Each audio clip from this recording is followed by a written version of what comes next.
Bueno, pues ahora acerca del glaucoma, ¿vale?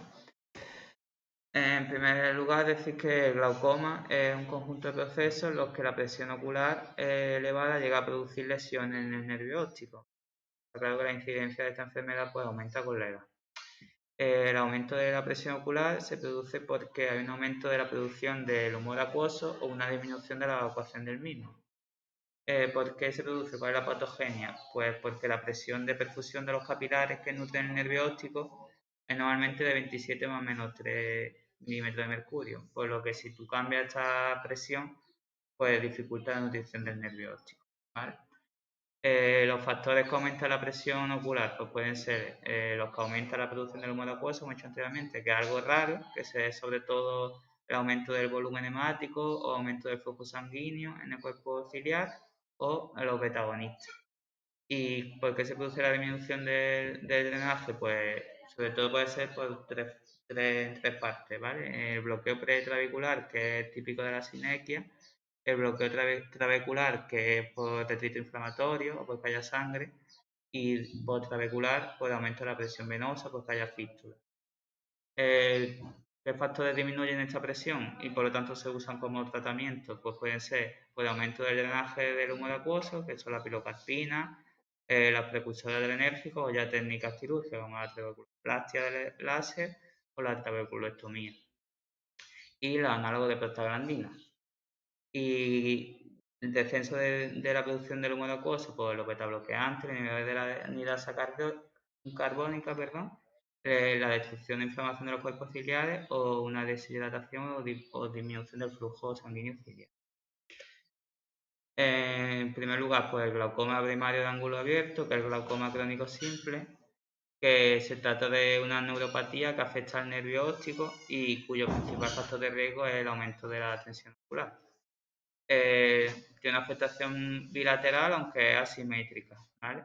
Y es una enfermedad crónica que lleva a la pérdida irreversible de fibra del nervio óptico. Llega a producir alteraciones en los campos visuales y normalmente la presión ocular es superior a 21, aunque no siempre es así. Es la forma más frecuente de glaucoma que existe y la primera causa de ceguera irreversible a nivel mundial. La reversible sería las cataratas. La prevalencia es del 0,1% de la población general, aunque esta aumenta al 2-3% cuando los pacientes son mayores de 60 años. Los factores de riesgo para desarrollar esta enfermedad, pues la miopía, tener una córnea fina, antecedentes familiares y la apnea del sueño. Las presiones, pues una presión ocular menor de 21 es normal, hay que sospechar que está elevada cuando está entre 20 y 24, ¿vale? Y es patológica mayor de 24.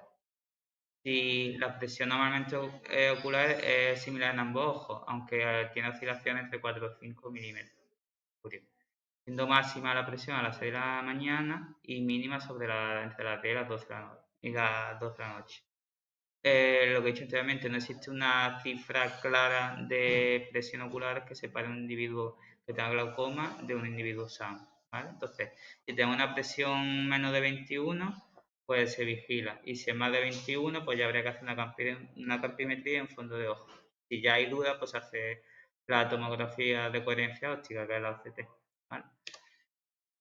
¿Qué clínica tiene esta patología? Pues es poco sintomática. ¿Por qué? Porque el paciente conserva la visión central hasta estadios muy avanzados de la enfermedad. Entonces el paciente, el efecto del campo visual lo tiene en la zona periférica y posteriormente, conforme avanza la enfermedad a lo largo del tiempo, llega a provocar afectación de la zona central y si avanza mucho pues puede producir una neurosis.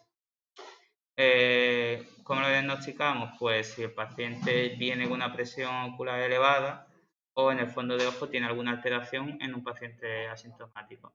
Si vemos un fondo de ojo anómalo, una excavación superior a lo normal, pues habría que pensar en esta enfermedad.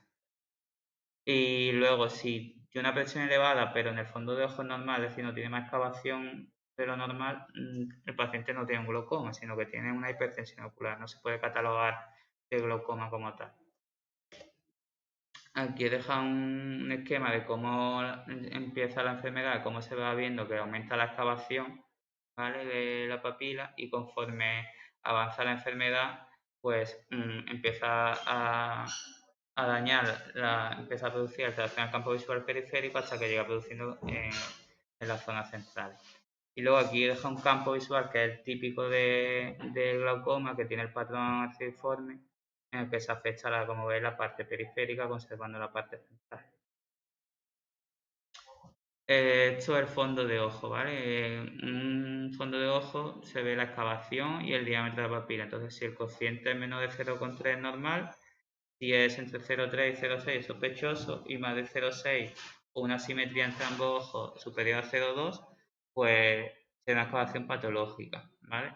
Luego ya como último, si se tiene duda, pues se puede hacer una OCT, ¿vale? Que lo que mide es el grosor de las capas de, de la fibra nerviosa y entonces, por ejemplo, en esta imagen, lo rojo es lo que está un adelgazamiento grave, ¿vale? Y lo verde lo que está bien. Y lo amarillo lo que está intermedio, ¿vale? Tratamientos que tiene esta enfermedad, pues hay muchos, ¿vale?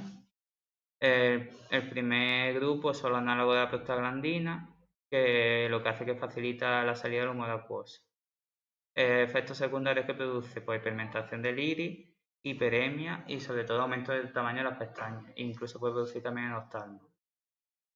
Beta bloqueantes, pues disminuyen el humor acuoso, pero hay que tener cuidado con los pacientes que tengan algún bloqueo auriculoventricular, una insuficiencia cardíaca descompensada o asmático, ¿vale? Los inhibidores de la anhidrasa carbónica pueden ser tópicos o sistémicos. Normalmente se usan los tópicos, ¿vale? Pero hay que usarlo en combinación con otros fármacos porque su eficacia es moderada. En caso de que ya el paciente no mejore con nada tópico, pues pasamos a la acetazolamida, que se usa poco por los efectos adversos que suele tener. Otro grupo son los alfa-2 adrenérgicos, que también disminuye la producción y producen normalmente mucha alergia, ¿vale? Pero no llegan a producir miriasis, por eso hay que tener cuidado cuando se usa. Y en último lugar, la pilocarpina, que produce miosis y aumenta la salida del humor acuoso. De forma general no se usa mucho, porque llega a producir dolor, miopiza y puede desarrollar catarata. Y ya en último lugar, pues la trabeculoplastia, que es la intervención quirúrgica. Entonces, ¿qué tratamientos se usan normalmente, ¿vale? Para poner, pues empieza con latanoprost o bimatoprost, que son algo de prostaglandina, que sería una gota cada 24 por la noche. ¿Que no mejora? Pues añade el betabloqueante al bimatoprost, igual, una gota por la noche.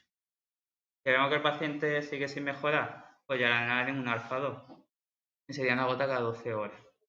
O se le puede también añadir al betabloqueante un inhibidor de la anhidrasa carbónica.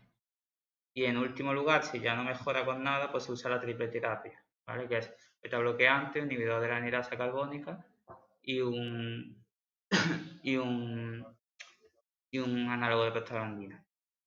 Y ya en último lugar, pues se usa la acetazolamida, con una dosis de 250 cada 24 y un máximo de 1 gramo. Hay muchas combinaciones, pero estas son las que se usan más normalmente. Otro tipo de glaucoma, el glaucoma primario de ángulo estrecho, ¿vale? Que se da en pacientes mayores de 50 años, con cristalino, que tenga la cámara anterior estrecha y sobre todo es hipermétrope porque tiene el ojo más pequeño o que tenga catarata. ¿Por qué se produce? Pues se produce cuando la pupila está en miriasis media. Que eso se produce en situaciones en las que se esté en oscuridad, el sujeto esté nervioso o estresado, se haya puesto atropina o derivado de la misma, o sin mimético. ¿Por qué? Porque se produce el bloqueo del paso del humor acuoso de la cámara posterior a la anterior por la pupila. Y al final llega a producir el cierre angular.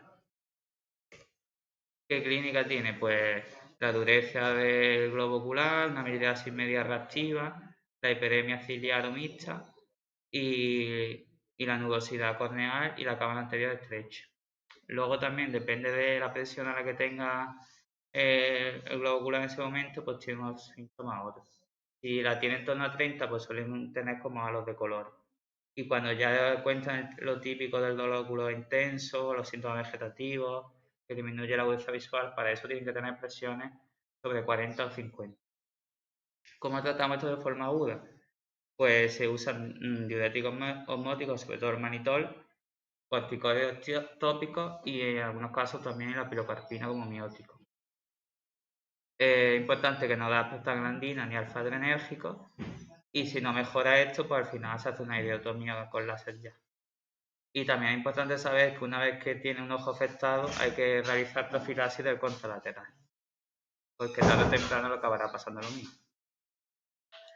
Luego hay muchos más casos de glaucoma, ¿vale? Puede ser congénito, porque se usa el contralino, por catarata, porque ya tiene uveitis, por traumatismo, por el uso de corticoides prolongados, de midriáticos, o neurovasculares, sobre todo por la obstrucción de la arteria central de la retina o en algunos casos también por retinopatía diabética. Y luego hay otras enfermedades como el estrabismo griego o la fístula carótido cavernosa que aumentan la presión venosa epiescleral y también puede producir esta enfermedad. Por tanto, es importante conocer los distintos tipos de glaucoma y cuál es el tratamiento del glaucoma crónico, así como reconocer el glaucoma agudo y sus principales tratamientos.